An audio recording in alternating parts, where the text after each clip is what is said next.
Hace unos 2 meses aparecía en distintos medios de comunicación una noticia, en principio sorprendente, que hablaba del hallazgo en el archivo de protocolos de Sevilla de nuevos documentos con la firma de Miguel de Cervantes y algunos de ellos que aportaban información de especial interés para la historia de Alcalá de Guadaira. Puestos tras la pista del autor de aquella investigación, a propuesta de nuestro delegado, Christopher, al otro lado del hilo nos encontramos con la amabilidad de José Cabello y con su absoluta disposición a venir una tarde a este museo para contarnos el proceso de ese trabajo y sus conclusiones. Gracias también a Paco por las palabras de presentación. Y bueno, yo durante mi intervención pues voy a intentar mostrar cómo el documento cervantino que hasta ahora se consideraba que incluía el nombre de Alcalá de Guadaira, en realidad no lo hace. Vamos a tratar sobre las actividades de Miguel de Cervantes como comisario real de Abastos en Andalucía. Presentaremos 8 nuevos documentos históricos que ahora sí vinculan a Cervantes con Alcalá y veremos cómo el hallazgo de esta documentación puede contribuir a un mejor conocimiento de la vida y la obra de Cervantes y al desarrollo cultural, turístico y económico de Alcalá de Guadaira, que ya lo tiene, pero se podría presentar más. Como bien saben los interesados en la vida del escritor Miguel de Cervantes, este vino a Sevilla en 1587, unos 20 años antes de publicar El Quijote, para ganarse la vida prestando servicio a la corona como comisario real de Abastos a la búsqueda, compra y requisa de provisiones, principalmente de aceite, trigo, cebada, queso y legumbres, para el abastecimiento de las galeras de rey Felipe II y de los galeones de la Armada de la Guardia o escolta de la Flota de Indias. Y para ello se recorrió una buena parte de Andalucía durante prácticamente 15 años, en el transcurso de los cuales visitó numerosos lugares de las actuales provincias de Córdoba, Jaén, Granada, Málaga, Huelva, Cádiz y Sevilla, donde trató con infinidad de personas de distinta clase y condición, una experiencia vital que sin duda ha influido en toda su obra. En relación a Alcalá, hasta ahora los biógrafos de Cervantes conocían de la existencia de un importante documento donde se creía incluido el nombre de Alcalá de Guadaira, junto al del escritor, que está fechado el 7 de julio de 1593, cuando Cervantes desempeñaba su trabajo de comisario real de Abastos bajo las órdenes de Miguel de Oviedo, el contador y proveedor general en Andalucía de las armadas y galeras del rey Felipe II. También sabían de la calidad de las 3 hogazas blanquísimas de Gandul, a las que se refiere Cervantes en un pasaje del célebre de su novela Rinconete y Cortadillo, que sitúa en Sevilla en el patio de Monipodio, cuando entonces el Gandul era un municipio independiente de Alcalá. Entendieron por ello que Cervantes hubo de andar por aquí en el verano de 1593, aunque ningún otro documento lo hubiera podido confirmar. Como veremos, efectivamente, el nombre de Alcalá de Guadaira no consta en ese primer testimonio al que nos referimos. El documento es un acta del Cabildo celebrado por el Ayuntamiento de La Palma del Condado el 25 de julio de 1593, actualmente conservado en el libro de actas capitulares número 4, que se custodia en su archivo municipal y que incluye un traslado autorizado de una comisión que fue encomendada al comisario Miguel de Cervantes el día 7 de julio, para que lo antes posible recoja, embargue y almacene en Sevilla todo el trigo que pudiese conseguir. En algunos lugares citan 30.000 fanegas de trigo, en pueblos situados en un radio de 12 leguas de distancia, unos 67 kilómetros de la ciudad de Sevilla, citando expresamente algunos de sus nombres. Lamentablemente, otros han desaparecido del documento original, por estar muy deteriorado y faltarle algunas líneas del texto, como se pueden apreciar en la imagen. Veis muchos espacios en blanco que han desaparecido del documento. Eso ya es ilegible, por supuesto. A pesar de que fue restaurado por el Instituto Andaluz de Patrimonio Histórico entre los años 2011 y 2012, para su mejor conservación. En esa comisión se facultaba a Cervantes para que, además de a los pueblos indicados, pudiese ir a otros que considerara necesarios y sacar el trigo y la cebada de cualquier persona que lo tuviera, ya fuera seglar o eclesiástico, procurando siempre dejarles lo necesario para su alimentación y poder sembrar. Aunque la comisión era conocida por los biógrafos cervantinos desde el siglo XIX, pues fue citada en 1863 por el abogado e historiador Jerónimo Morán en su obra Vida de Miguel de Cervantes Saavedra, su texto no sería conocido hasta que Luis Astrana Marín, uno de sus biógrafos más importantes y minuciosos, la publicara por primera vez en el tomo quinto de su obra Vida ejemplar y heroica de Miguel de Cervantes Saavedra, con 1000 documentos hasta ahora inéditos, editada entre los años 1948 y 1958, donde transcribió el acta capitular del Ayuntamiento de La Palma del Condado, en la que también figura la firma de Miguel de Cervantes. Este documento es el que Astrana Marín vio el año 51-52. Veis que está más completo. Hay menos lagunas en el texto. Aún así, lo veo mal. Pues bien, las últimas más frecuentes investigaciones llevadas a cabo por el historiador Bartolomé Miranda Díaz, que es amigo, compañero y actual presidente de la Asociación Provincial Sevillana de Cronistas e Investigadores Locales de Sevilla, sobre el desarrollo de dicha comisión en el verano de 1593, que le han permitido documentar y confirmar la presencia de Cervantes en Pilas, Castilla del Campo, Hueva, Sanlúcar la Mayor y Salteras. Les llevaron a tener que consultar nuevamente el documento de La Palma del Condado, con la intención de repasar y tratar de confirmar la relación de los lugares incluidos en ella, manejando así el documento original y auténtico, y no la transcripción que había hecho Astrana Marín 50 años antes. Analizando el original, Bartolomé observó la existencia de numerosos errores en la primera transcripción de Astrana, provocados por la dificultad de la caligrafía, el mal estado de conservación del documento, ya entonces muy deteriorado por la mala calidad de la tinta empleada en su época y por el paso del tiempo, que afectaban singularmente a las líneas donde figuran los nombres de los pueblos que tenían que ser citados. Está marcado en azul, una flechita azul, no sé si se podrá ver, donde aparece la relación de los pueblos. Y ya vemos lagunas de texto en el antiguo, en el documento de cómo estaba 50 o 60 años o 70 a cómo está ahora. No obstante, Bartolomé tuvo la fortuna de poder examinar también las copias de esas fotografías en blanco y negro del acta municipal que mandaron a Astrana Marín para que hiciera su publicación, y que hoy se conserva en el Archivo Municipal de La Palma del Condado, donde esas líneas aparecían más completas y menos deterioradas, de modo que el texto se apreciaba mucho mejor. Contrastadas aquellas fotografías en blanco y negro con el original ya restaurado y analizado el texto minuciosamente, Bartolomé pudo comprobar cómo entre los lugares indicados no quedaba identificada Alcalá de Guadaira. Es decir, que se creía durante 50 años que Alcalá estaba en la relación, no estaba. Las primeras fotografías, el estudio y la transcripción del documento se publicaron por Astrana Marín en el tomo quinto de su obra, en el capítulo 58, las páginas 78 a 83.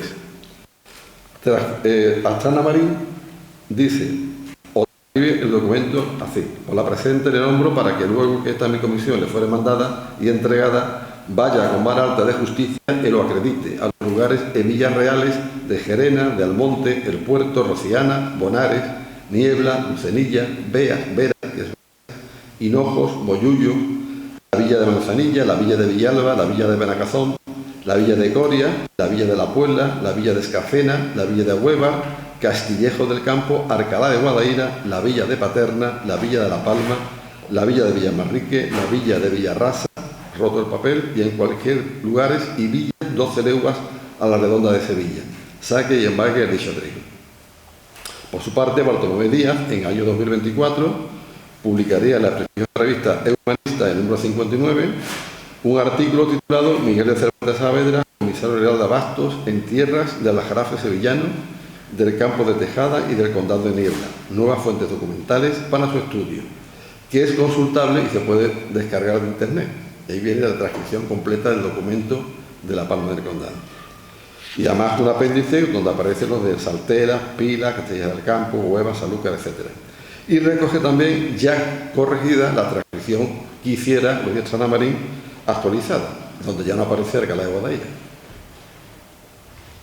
Bartolomé lo transcribe y dice: por convenir así al servicio de su majestad, para la cual es necesario enviar personas de confianza que lo haga con el cuidado y diligencia que el negocio requiere, y teniendo satisfacción de la de Miguel de Cervantes por la práctica y experiencia que él de ello tiene, pues la presente lo nombro para que luego que esta mi comisión le fuere mandada y entregada, vaya con la vara alta de justicia que le acredite a los lugares de Villarrasa, de La Palma, del 24, Rociana, Bonares, Niebla, Lucenilla, Almonte, Bollullos, la villa de Manzanilla, la villa de Villalba, la villa de Aznalcázar, la villa de Coria, la villa de La Puebla, la villa de Escacena, la villa de Hueva, Castilla del Campo, Alcalá de Chusena, ya no es Alcalá de Guadaira, es Alcalá de Chusena porque el pueblo era Alcalá de la Alameda, era un pueblo que estaba a 500 metros de Chusena y se llamaba Alcalá de la Alameda, no Alcalá de Guadaira.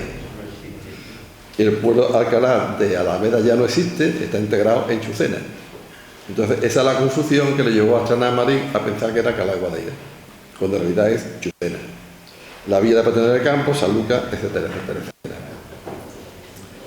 Por tanto, a falta de otros documentos que en un futuro pudieran contradecirlo, a día de hoy hemos de concluir que no se ha localizado aún ningún testimonio escrito que pueda acreditar que Miguel de Cervantes haya estado en Alcalá de Guadaira en el verano de 1593, con comisión de Miguel de Oviedo, era lo que hasta ahora se creía, a la vista del nuevo descubrimiento y la revisión del texto original que está en La Palma.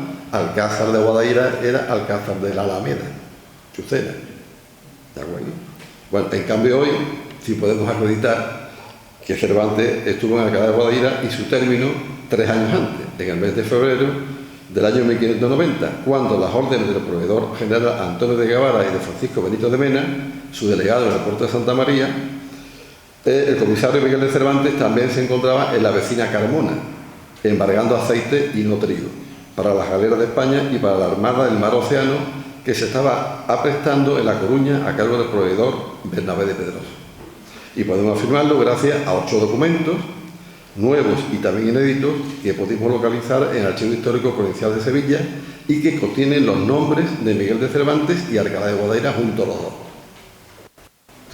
Ahí aparece Alcalá de Guadaira y Miguel de Cervantes, no Alcalá de Chusena ni Alcalá de Alameda, Alcalá de Guadaira. Todos están directamente relacionados con la comisión que desempeñó Cervantes para sacar 4.000 arrobas de aceite, que no trigo ni pan, sino aceite, en la ciudad de Carmona y de otros municipios de su entorno para la provisión de las galeras entre febrero y abril del año 1590. Sí, estaría 3 años antes de lo que hasta ahora se pensaba. Pero ¿qué sabemos de las comisiones desarrolladas por Cervantes en Andalucía durante esos 15 años prácticamente que estuvo por aquí? Pues podemos conocer con bastante detalle cómo los proveedores generales procuraban las provisiones para las galeras reales y los galeros de la flota de India entre los siglos XVI y XVIII, gracias a la abundante documentación que se conserva en el Archivo General de India, destacando los productos básicos de la alimentación de los soldados y de los marinos que iban en los galeones y en las galeras, ¿no? Sobre todo aceite, bizcocho, vino, vinagre, bacalao, legumbres, queso, tocino y arroz. Para su acopio y su distribución, la monarquía española diseñó una maquinaria compleja en cuanto a la organización y a la administración para controlar minuciosamente todos los gastos. Y todo el procedimiento seguido desde conseguir el dinero necesario hasta los gastos más mínimos que se hacían, está minuciosamente registrado en las partidas contables que uno y otros contadores iban constantemente revisando. Esa información es fundamental, porque uno dice que ha comprado una aguja y te dice esa aguja para qué barco era, y quién compró la aguja y por qué se compró y a orden de quién. Y aparecen comisarios de abasto dando las cuentas de esa aguja. Todo eso hizo necesario la participación de un gran número de personas que de una forma jerárquica y estrictamente ordenada gestionara todo cuanto estuviera relacionado con el aprovisionamiento, como hemos dicho, desde la recaudación, la gestión de los recursos económicos, la adquisición, el transporte, la elaboración, la distribución y el consumo final de los marineros. En los barcos había un escribano que anotaba todo el gasto que se hacía diario en la alimentación que se le daba a cada uno de los soldados y marineros que iban en los navíos. La información es muy importante. El ingreso tenía que dar cuenta al proveedor general rápidamente a la hacienda real, a la corona. El proveedor general tendría a sus órdenes una larga serie de subordinados que por su delegación ejercían los cargos para los que fueron propuestos. Entre ellos destacaron los comisarios reales de abasto, que estos, con vara alta de justicia y por tanto en nombre del rey, con plenos poderes y autoridad, eran los encargados de realizar las compras y, en caso de ser preciso, llevar a cabo la requisa, muchas veces empleando la fuerza, de los productos que eran necesarios. Las provisiones generalmente se solían pagar tarde y mal, y siempre a un precio ya tasado que era inferior al precio de mercado, donde habitualmente se compraba, bueno, a los proveedores normales, ¿no? Al que tenía la tierra, al comerciante, al agricultor, al clero, la nobleza. Para su recogida y distribución se precisaba todo un ejército de arrieros, carreteros, barqueros y otros profesionales relacionados con el transporte de mercancía, amén de un incontable número de animales de carga, carretas y embarcaciones que podían ser confiscadas por los comisarios si lo adquirido o medio de transporte no era suficiente. Siguiendo a los arrieros y a los carreteros, seguimos a Cervantes, porque ellos dan cartas de pago de que han cobrado. Y yo cobro una partida de trigo que Cervantes me dijo que llevara a tal pueblo. Hay que seguirlo, a los arrieros, a los carreteros, a los barqueros, sí, no solamente a Cervantes, sino a todo el mundo que lo rodea. Las requisas que eran abusivas y las malas formas que empleaban muchos de estos comisarios durante sus funciones, incluyendo el uso de la violencia en ocasiones, les acarrearon muy mala fama entre las autoridades y el vecindario de aquellos lugares que tuvieron el infortunio de sufrirlas, salvo algunas que otras excepciones. Las quejas de los consejos ante la corona eran continuas y numerosas, denunciando los frecuentes agravios y las vejaciones sufridas por parte de la población. El escritor Miguel de Cervantes, el autor del Quijote, fue uno de aquellos comisarios reales de abasto que recorrieron Andalucía durante el reinado de Felipe II, documentándose su estancia y actividad entre los años 1587 y 1594. Su modo de proceder no iba a ser muy distinto al de otros compañeros y ayudantes suyos durante el desempeño de este cargo, protagonizando a veces importantes discrepancias con los vecinos y las autoridades municipales y eclesiásticas, tal y como le aconteció en Écija, como luego veremos, llegando incluso a ser excomulgado por la Iglesia y encarcelado en Castro del Río, en Córdoba, en septiembre del año 1592 por una supuesta venta ilegal de trigo.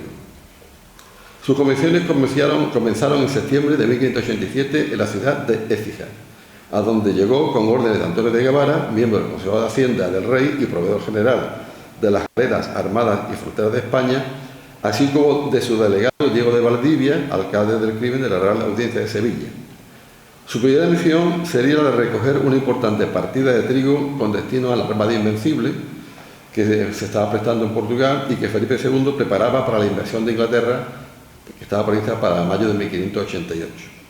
Los últimos servicios que prestó a la corona, que se conozcan, concluyeron en diciembre de 1594, prestando servicio a la Contaduría Mayor del Consejo de Hacienda como recaudador de impuestos atrasados, alcabalas y tercias, por tierras de Granada y de Málaga.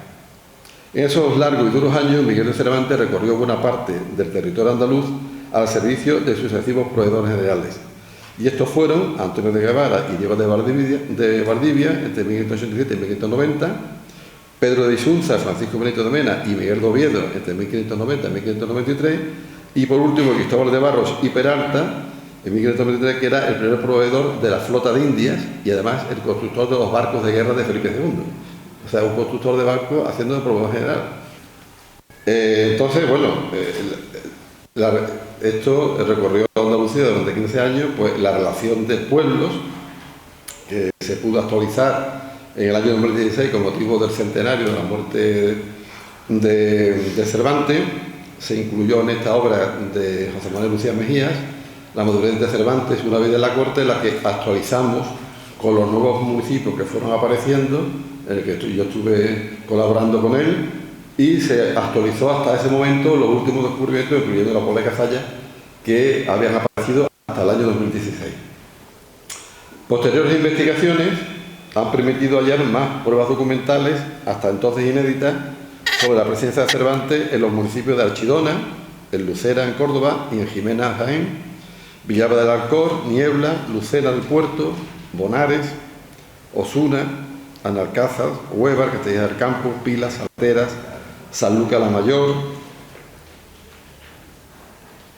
exactamente, Castilla del Campo, Pilas, Salteras, Sanlúcar, Baena, Santa Ella, y una segunda visita que se hizo a Espejo, aumentando la nómina de municipios que a lo mejor estaban mencionados en un documento, pero no había ningún otro que lo comprobara o que lo confirmara. Esos documentos han ido apareciendo a posteriori. A eso hay que sumarle ahora los 8 que hemos descubierto que nos indican que Cervantes también estuvo en Alcalá de Guadaira y Aral en febrero de 1590, mientras recorría los términos de Carmona, Mairena, Paradas y Marchena, para conseguir 4.000 arrobas de aceite para la guerra de España. En esos años, como hemos visto, la llegada del comisario causaban todo estropicio en los pueblos, porque los vecinos rechazaban esas sacas a la fuerza, y sobre todo los que tenían pocos medios y tenían poca cosecha, o ya habían vendido la mayor parte de ellas y le quedaba muy poco.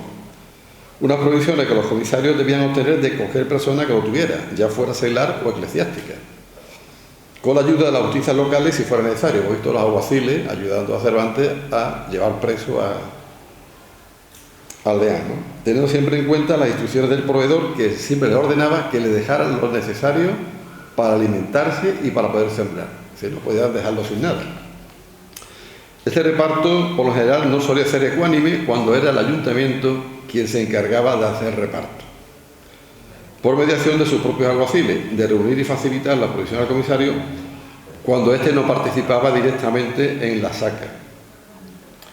Vamos a ver un informe de 16 de abril del año 1591 que un comisario llamado Martín Gómez de Butrón da cuenta a Juan de Alarcón, que era el proveedor de las galeras reales, las dificultades que se planteaban en Ronda para conseguir trigo y las actuaciones que llevó a cabo, reflejando la desigualdad en el reparto. Y decía literalmente: hicieron cabildo para repartir el dicho trigo y cebada que estaban obligados a entregar, el cual hicieron entre la gente más pobre de ella, por donde no se pudo recoger, y en el dicho repartimiento no entraron ninguno de los regidores, jurados, parientes y amigos de ellos, que más son labradores ricos y que tienen en sus cortijos mucha cantidad de trigo y cebada y lo guardan de un año a otro para vender cuando vale caro. Y porque los dichos regidores y jurados, parientes y amigos suyos, son personas a quien, como dicho tengo, se les podía sacar mucha cantidad de trigo para servicios de vuestra merced, y porque no se les saque ninguno, habrán informado quejas de mí. Si cuando repartía el ayuntamiento, ellos se quitaban de reparto y se buscaba a cualquier del pueblo menos ellos. En las actas municipales, algunos consejos dejarían constancia de la grave situación económica de la población y de los vecinos ante las malas cosechas y la escasez de provisiones, intentando convencer al representante real de la imposibilidad de poder atender en su totalidad el requerimiento que se le hacía. Estos alcaldes estaban acostumbrados a tratar con muchos comisarios, porque no solamente iban para llevarse el trigo para la armada, también para los obispados, para la Inquisición, para la Mesta, para la alimentación de los soldados, de los ejércitos. Se tenían que negociar, oye, tal cantidad o menos, porque va a venir fulanito que también necesita y no tenemos. Las continuas e importantes cargas impositivas que abrumaban a los ayuntamientos y al vecindario ha quedado patente en muchas actas. Los consejos suelen recibir cartas de los proveedores comunicando a los alcaldes la obligación de la villa y de sus vecinos para contribuir al abastecimiento de las armadas y ejércitos, aportando las cantidades de aceite, trigo o cualquier otro producto que previamente se les hubiese asignado en el repartimiento. Quienes seguimos a Cervantes, los investigadores que estamos centrados un poco en su vida, tenemos que saber cómo desempeñó sus funciones de comisario en Andalucía, sus circunstancias, sus tratos con otros comisarios, las personas con las que convivió durante sus largos viajes y los lugares que pudo visitar. Aún existen importantes lagunas en la vida de Cervantes que no son desconocidas y no sabemos dónde se encontraba ni a qué se dedicaba en muchos momentos de su vida. Hay muchos huecos que tenemos que llenar todavía con documentación. Es probable que en esos años Cervantes también hubiera recibido otros encargos o misiones distintas al acopio de cereales o aceite, como le ocurrió a otros comisarios, compañeros y ayudantes suyos para las distintas armadas, o pudo haber trabajado como escribano o como ayudante de cualquier oficial de la Casa de Contratación, o bien se pudo buscar la vida redactando cartas, informes o memoriales para otras personas, o quizás llevar asuntos y contabilidades particulares, pues no en vano él había actuado como agente de negocio y sabía de cuentas, y por ello aspiraba a un cargo en las Indias como contador, en la contaduría. Mientras no aparezcan otros documentos suyos, hemos de conformarnos con los hallados sobre otros comisarios, de quienes sí nos han llegado una correspondencia oficial que es indicativa de cuanto encima. Por ejemplo, Miguel de Santa María fue ayudante de Cervantes en Écija y después sirvió como comisario para la custodia y guarda de pipas de vino en los Galeones. Juan de la Torre Hurtado, que fue un comisario que estuvo sacando trigo, y que el año 1601 se le encomendó el transporte de dinero a Portugal y murió ahogado en el río cuando pasaba por San Lucas la Mayor. Cebrián de la Torre, un comisario que aparte de sacar trigo estaría en el puerto de Santa María acumulando y transportando pipas de vino, y Felipe de Villegas, que asistió a las moliendas del trigo con Cervantes, también participó en el transporte de armas. Estamos centrados Cervantes en trigo y aceite y legumbres, pero también puede haber llevado armas o cualquier otro producto y estar en otro sitio. Otros comisarios también sirvieron a los proveedores en secreto, y esto es importante. Fueron comisarios con la misión exclusiva, como en este caso lo voy a contar de Juan Vázquez de Granada, a buscar las provisiones sin que supiera nadie que eran comisarios. Entonces iban en secreto. Sabemos que Cervantes tuvo una misión en 1581, cuando vino ya de regreso de la cautividad en Argel, en la que el rey lo manda a Argel, a Orán, una misión secreta de espionaje. Y sabemos que después, estando en Argel, se intentó fugar 5 veces, intentando también con una red de espionaje buscar los navíos para escaparse allí. Por tanto, ya conocía el oficio y podía. Entonces, Juan Vázquez de Granada, que fue enviado el año 1593 a las almadrabas de Zahara y Santipetri para averiguar el precio del atún.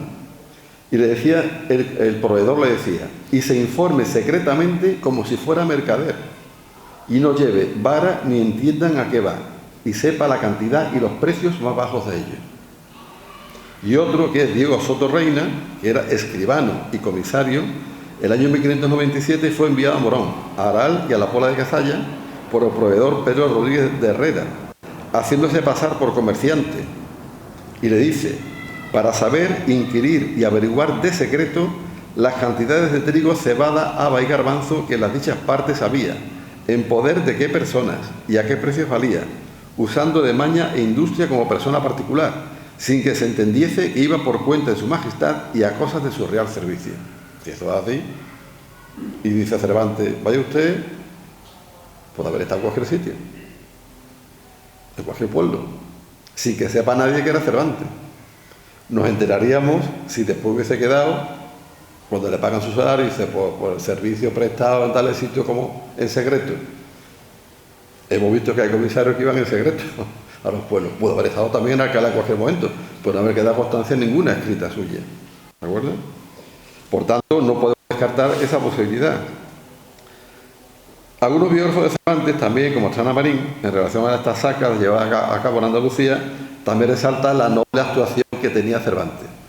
Hemos visto aquí un poco de misericordia con uno de los agricultores, ¿no? No se preocupe usted, ya lo cobrará. Bueno, pues decía, fiel a su táctica bondadosa y noble de no causar distorsiones o las menos molestias posibles en los vecindarios, se dirigió a los concejos de aquellas villas y lugares proponiéndoles el consabido concierto, mediante un reparto prudencial entre los vecinos, con plazos de varios días, durante los cuales le tendrían almacenado el trigo. Para él era más cómodo que el ayuntamiento le buscase las partidas de trigo y él llega a los 15 o 20 días y vengo y los recojo. Entonces era el ayuntamiento quien se encargaba de buscar el trigo. Pero cuando no era así, él tenía que ir casa por casa buscando qué personas lo tenían. Y previamente venían informados por otras personas o por ellos mismos a través de los libros de contabilidad y de repartimiento quiénes eran las personas que tenían trigo en mayor o menor cantidad. Y han quedado listas de esas personas en varios pueblos que estamos investigando. No aparece Cervantes, pero sí ve cómo entraban en cada casa, quién tenía el trigo, si estaban esfuerados, si estaba... En fin, que eso también es importante. Respecto a su visita en Carmona, se conserva el archivo municipal y entre los protocolos notariales algunas de las actas capitulares, documentos notariales y correspondencia relacionada con este embargo de aceite, sobresaliendo una carta famosa de Miguel de Cervantes, autógrafa con su firma y su... es toda manuscrita por él, mediante la cual solicita la colaboración del Ayuntamiento de Carmona para recoger el aceite. Y le dice Miguel de Cervantes Saavedra, comisario del Rey, nuestro señor, digo que yo he venido a esta villa a sacar 4.000 arrobas de aceite para servicio de su majestad, como consta por los recados y comisión que tiene presentados, y porque para poderlas juntar con la brevedad que su majestad las pide, no lo puede hacer por no tener noticia de quién las tiene. Y por evitar las quejas que se suelen recrecer de sacar más cantidad al pobre que al rico, pide y suplica a vuesas mercedes sean servidos de hacer un repartimiento de la cantidad que se le puede dar, el cual se cumpla luego, que él dejará aquí un alguacil suyo para que lo envíe a Sevilla y pasará adelante a cumplir en otros lugares la cantidad que faltare. Y con esto se excusarán los agravios que, como dicho, se suelen recrecer. Esto fue en Carmona, aquí al lado. Unos días antes, el 9 de febrero, los alcaldes y regidores de Carmona ya sabían de la llegada del comisario, manifestando sus quejas por el poco aceite que había en la ciudad y las necesidades que de él tenía el concejo, y los vecinos significándole que suplique en otros lugares hay más acomodo para acudir al servicio de su majestad. En la sesión, uno de los regidores pedirá al corregidor que no permita que se lleven de aquí ningunos bastimentos sin que primero y ante todas las cosas se legitime la persona que los lleva, dejando recaudos bastantes para con que puedan los vecinos cobrar, pues el rey nuestro señor manda que se pague luego. Esto es, que el comisario facilite el dinero primero, ellos cogerán el trigo y se lo pagarán a los vecinos directamente sin que lo tenga que adelantar el ayuntamiento. Precisamente ese día 9 de febrero, Cervantes conseguirá varias partidas de aceite de algunos vecinos de Alcalá de Guadaira. El mismo día que el Carmona están negociando el tema, aquí ya habían sacado aceite, el día 9 de febrero, 3 días antes de la fecha de esta carta, que esta carta es del día 12 de febrero. El 9 ya sabían en Carmona que Cervantes estaba por aquí. Mientras desarrollaba esta comisión, que le da Antonio de Guevara en febrero, enero-febrero, en marzo le van a dar otra, Miguel de Oviedo, para conseguir más aceite, y recibirá el pagador, Diego de Azufre, 400 reales, como adelanto del salario que va a cobrar él y un ayudante. Dice, habemos de ver por los días que nos hemos ocupado y ocuparemos en la saca del aceite que, por comisión de Francisco Benito de Mena, que hace oficio del proveedor por el señor Antonio de Guevara, en el puerto de Santa María, se saca de la ciudad de Écija y Villa de Carmona y otras partes de esta Andalucía para provisión de la Armada de su Majestad, que está en La Coruña. Bien, en febrero de 1590, cuando Cervantes llega a Alcalá, Alcalá tiene 1.291 casas y tiene una población de 6.390 personas, según el libro de repartimiento que se hizo de los 8 millones que se conserva en Archivos de Simancas y que fue publicado en el año 1829, ocupando entre los municipios de la comarca el tercer lugar atendiendo a su población, después de Utrera, con 6.894 habitantes, y antes que Aral, que tenía 5.330, y por supuesto el Gandul, que solo tenía 507 habitantes. Esto está en internet, entonces puede sacar, está digitalizado el documento completo. Respecto a los alcaldes y regidores del ayuntamiento con los que Cervantes es posible que hubiera negociado la saca del aceite, sus nombres y sus oficios se recogen en el libro número 2 de las actas capitulares del Archivo Municipal de Alcalá. Este se ha podido consultar gracias a la copia digital que tenéis en la página web del ayuntamiento. Están colgadas las actas digitales y hemos comprobado que en los primeros meses del año 1590 figuran las actas de las sesiones de los días 1, 5, 7 y 15 de enero. Y después, entre el 16 de enero y el 3 de febrero, hay un vacío documental. No consta ningún acta de esta fecha. Después sigue el día 5, 11, 17, 18 y 24 de febrero.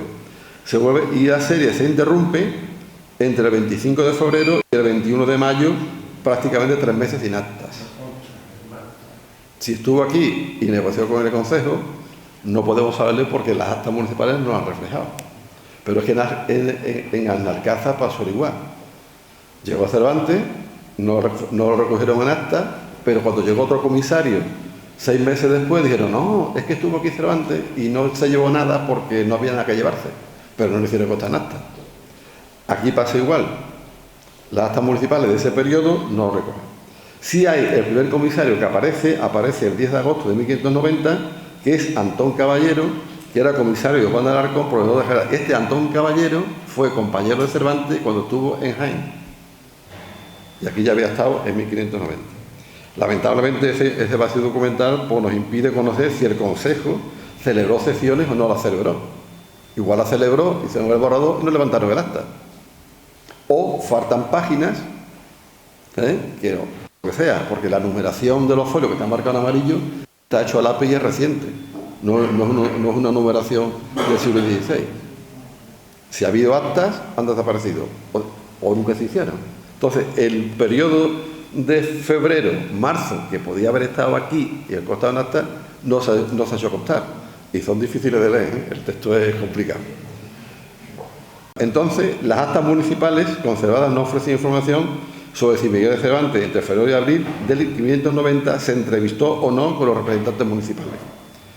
Sí tenemos los nombres de los que estaban entonces, que eran 2 alcaldes ordinarios, Pedro de Pineda, Ponce de León, Gonzalo Núñez Farfán, y los regidores eran Diego de Borges Virués, Sebastián de Virués, Diego Mardonado, Alonso Núñez, Alonso Miguel Quintanilla, Juan Castillo de Trigueros, Luis Díaz Mardonado, Pedro Gutiérrez de Coria, Antonio de Coria, Francisco de Robledillo, el alguacil Alonso Agarín y el escribano del Consejo era Gonzalo de Coria. Estos sí figuran en todas las actas. A veces el secretario o el escribano vino a poner los alcaldes, el regidor, y después dice, entró Menganito, entró Cetanito, y vamos sumando los que estaban, ¿no? Entonces estos son los concejales con los que pudo haber tratado Cervantes si hubiese negociado directamente con el ayuntamiento, como hizo en Carmona, lo que es en Carmona, que no lo saben. Ahora, esto es interesante. Conocemos a un vecino de Alcalá con el que Cervantes sí tuvo un trato directo. Y este era Juan Sáez de la Torre. Este estuvo con Cervantes en la Puebla de Cazalla, 3 años después. O sea, Alcalá y la Puebla están vinculadas desde mucho tiempo, ¿eh? Entonces, un bizcochero que en 1590 era propietario de 2 ataúnas de pan establecidas en las casas de la calle La Cañada, aquí en Alcalá, lindante con las casas de la fábrica de la iglesia de Santiago y casa de Francisco Rodríguez Albardero, que 3 años después, en febrero de 1593, sería compañero de Cervantes, yendo como proveedor de Cristóbal de Barro a la Puebla de Cazalla, Morón, Osuna, Aral, Utrera, Carmona otra vez, aunque no ha aparecido todavía documentación, y otros lugares a la búsqueda de trigo para la flota de India. Este Juan Sáenz de la Torre también residió en Sevilla, en la colación de Santa María la Mayor. Compartía vecindad con Tomás Gutiérrez, que era muy buen amigo de Cervantes. En Sevilla también dispuso de hornos de bizcocho, situado en la colación de San Bernardo, y además sirvió como mayordomo de don Álvaro Manríquez de Zúñiga, el marqués de Villamanrique. O sea, no era un cualquiera. Tenían negocio, estaban relacionados con la nobleza, y además era procurador del convento de monjas de Nuestra Señora de la Asunción. Ese era vecino de Alcalá, Juan Sáenz de la Torre. Es posible que Cervantes y Juan Sáenz de la Torre, además de una relación profesional, pues hubiera tenido contacto entre ellos más amistosos. Y diría, oye, Miguel, vente a Alcalá y te viene a mi casa, ¿no? Y tomamos algo allí, y te paso unos días en Alcalá, en mi pueblo, y te enseño mi panadería. ¿Por qué no? Claro, no hay ningún documento que lo diga, pero yo puedo pasar, bueno, y Cervantes puede ir a Carmona, a Alcalá, cruzar el término, bueno, ya ha estado por aquí, ¿no? No habrá que dar importancia, pero entonces es el documento que te va a decir, pues si estuvo aquí de forma amistosa con Juan Sáenz de la Torre o que otro vecino, pues estaba con un carácter más lúdico. Los nuevos documentos cervantinos que se relacionan con Alcalá, que vamos a dar ahora a conocer ya por fin, facilitan los nombres de algunos vecinos de Alcalá con quienes Miguel de Cervantes obtuvo el aceite para la nada, y también de otros vecinos de Sevilla que tenían olivares aquí y tenían molinos de aceite. Y con ello se concertó de febrero y marzo de 1590. Este grupo de documentos lo forman 3 poderes notariales, 3 cartas de pago, una declaración y una carta de obligación, otorgadas en Sevilla y en Alcalá de Guadaira entre el 13 de febrero y el 3 de agosto del año 1590, que certifican cómo Miguel de Cervantes estuvo sacando aceite en Alcalá de Guadaira desde el mismo día 9 de febrero de 1590, siendo muy probable que Cervantes consiguiera el aceite en Alcalá antes que en Carmona. Pudiera ser que pasara antes por aquí y después fuera allí. Los vecinos de Alcalá de Guadaira eran Francisco López Izquierdo, Juan de Mairena, que era propietario de un molino de aceite conocido como Molino de Alfaro, Alonso Sánchez Delicado, Alonso Gutiérrez Adán, Diego García Benjumea y Alonso Núñez de Bohorques. Y los vecinos de Sevilla, que tenían propiedades aquí, eran Hernán Rodríguez Pereira y José Cano de Peralta. Hay un tal Pedro de Santantón, que aparece como seccionario de Hernán Rodríguez. Y este Pedro de Santantón está también muy vinculado con Cervantes. Hay documentación ahí que lo relaciona en Esquivias, en Toledo. Gracias a estos documentos sabemos que Cervantes obtuvo, hasta ahora que se sepa, 406 arrobas de aceite de Alcalá de Guadaira. 213 arrobas eran de vecinos de Alcalá y 193 eran de Sevilla. Para las galeras reales, y el precio variaba. Es decir, aquí los pagó entre 10 y 11 reales y medio la arroba de aceite, y en Camona los pagó entre 12 y 13 arrobas, más caras. No sé por qué, pero bueno, aquí pagaron menos por el aceite que de ellos. Todos los documentos, aquí en amarillo tenéis marcados los nombres de Miguel de Cervantes y Alcalá de Guadaira. Hay citas juntos, están claros. No sé si se podrá esto. Dice de aceite Miguel de Cervantes Saavedra, comisario del rey, nuestro señor, en virtud de una comisión de Francisco Benito de Mena, proveedor en el puerto de Santa María, sacó de mi poder en esta villa de Alcalá de Guadaira en 9 días del mes de febrero de este presente año de la fecha. Se sacó en Alcalá de Guadaira el 9 de febrero. Ahí no está roto el texto, está perfectamente claro.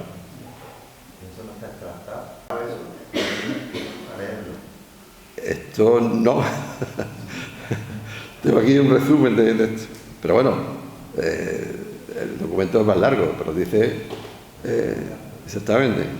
Entonces tenemos uno que tiene fecha de 13 de febrero de 1590, que es un poder notarial que otorga a Francisco López Izquierdo, al vecino de Alcalá de Guadaira, a favor de López Izquierdo a favor de Juan de Mairena, labrador, vecino de Alcalá, para que pueda cobrar del rey y de sus pagadores 130 arrobas de aceite que, en virtud de una comisión dada por Francisco Benito de Mena, proveedor en el puerto de Santa María por Antonio de Guevara, le había sacado en Alcalá de Guadaira el comisario Miguel de Cervantes.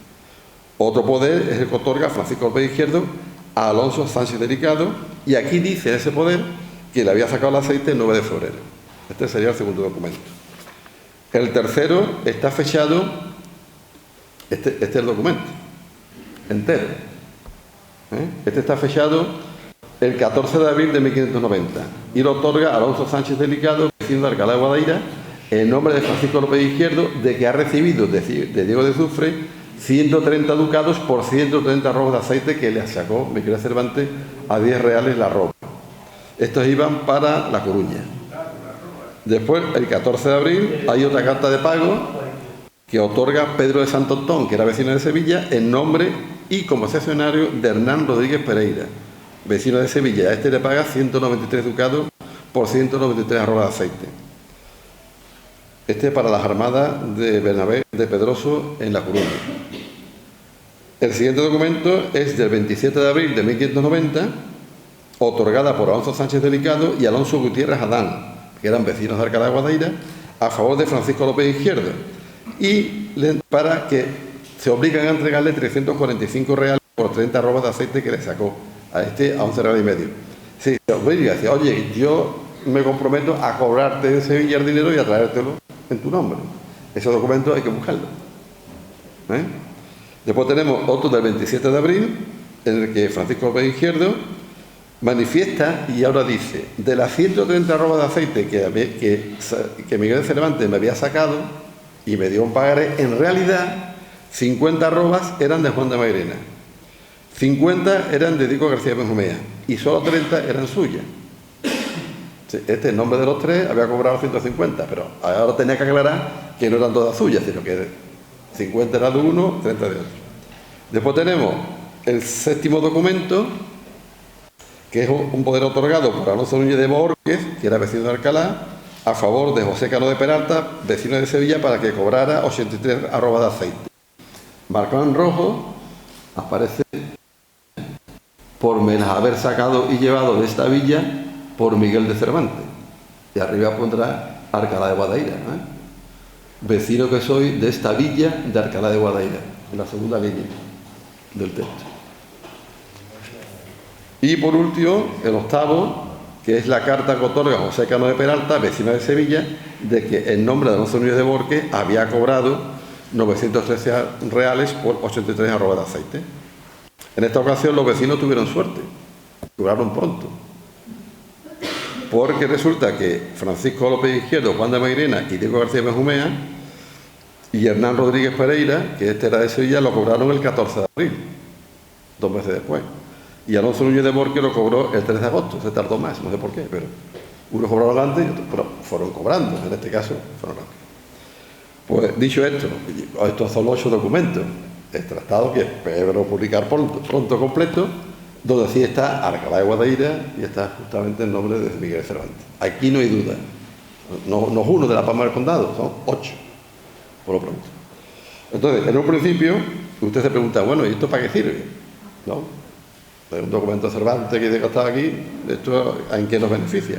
Bueno, desde el punto de vista histórico y cultural, que Alcalá de Guadaira figure con el nombre de Miguel de Cervantes, el mejor escritor que ha dado la literatura universal, escritor del Quijote, y bueno, nos permite conocer mejor la vida de Cervantes y también la vinculación que pudo tener con Alcalá. Ya hemos visto que un vecino trabajó con él, de comisario y ayudante. Y, ¿por qué no?, cualquier personaje suyo de su obra puede ser un vecino de Alcalá. Ha tenido su experiencia y la haya reflejado en su obra, ¿no? Aparte, ya Alcalá de Guadaira puede figurar como el Gandul. Pensábamos que no, pero ya el Gandul era un municipio independiente, ya forma parte de Alcalá, pero era famoso porque salía en el Rinconete y Cortadillo. Ahora ya Alcalá de Guadaira, Cervantes estuvo aquí de comisario de banco. Y cualquier escena de su obra puede estar esperando. Ahora, contar con estos documentos también nos va a permitir a que Alcalá de Guadaira forme parte de una nómina de municipios que actualmente integran la red de ciudades cervantinas, que se consideran como cervantinos todos los municipios que están relacionados con la vida de Cervantes, con su obra o porque han contribuido significativamente en la difusión de la obra cervantina, realizando actividades educativas, académicas, culturales o turísticas alrededor del tema. Hoy día son 36 los municipios y ciudades que forman, tanto española como extranjera, que forman parte de la red. Las últimas son Villamanrique de la Condesa, Pilas, creo que es, Pilas, y Alcázar, que se descubrieron los documentos y los presenté yo hace menos de un año, y ya están dentro de la red. Entonces, de las 36 municipios, solamente 13 son andaluces, y de los 13, 5 son de Sevilla. Y son Alcázar, la Puebla de Cazalla, Pilas, Villamanrique de la Condesa y la ciudad de Sevilla. Son pocas si tenemos en cuenta el montón de ciudades en las que estuvo. No está Carmona, no está Osuna, no está Marchena, no está Parada, no está Aral, no está Utrera, y Cervantes estuvo allí. Pues no le dan importancia, bueno, pues ellos allá. Hoy día ya se han celebrado 2 encuentros, justamente la Puebla de Cazalla ya formó parte del segundo encuentro que tuvo lugar en Ciudad Real, al poco tiempo. Una fue en abril del año 2017 en Alcalá de Henares, la segunda fue en Ciudad Real y ahora la tercera se va a celebrar en Barcelona el día 18 y 19 de marzo. ¿Qué hay que hacer para formar parte de la red? Pues muy fácil, demostrar que Cervantes estuvo aquí, ya tenemos documentos. Que tenga actividades culturales relacionadas con Cervantes, obras de teatro, exposiciones, lo que sea, o que aparezca el nombre citado en un documento o aparezca en su obra. ¿Qué es lo que hay que hacer? Pues muy fácil, una solicitud del alcalde, bien sola o apoyada por el pleno del ayuntamiento, diciendo que quiere formar parte de la red, presentando una memoria explicativa de todas las actividades que realiza,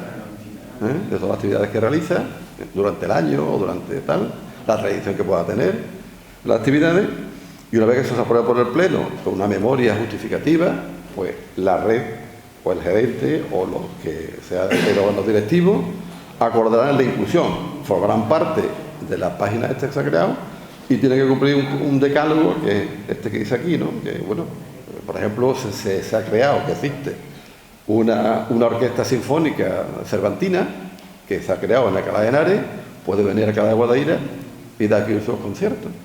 Esa banda, o sea, esa orquesta estuvo en Archidona cuando se celebró que había formado parte de la red. Ya se había admitido, se hizo un acto protocolario y actuó. Pues si aquí Alcalá organiza una exposición sobre Cervantes y la quiere llevar a Madrid o Barcelona, la red sirve para eso, para intercambiarse cultura, turismo, información, exactamente.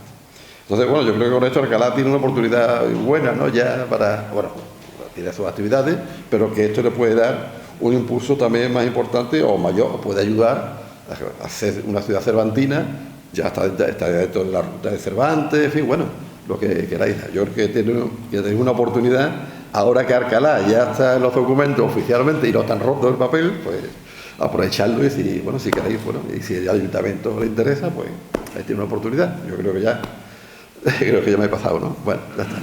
Pues eso es todo.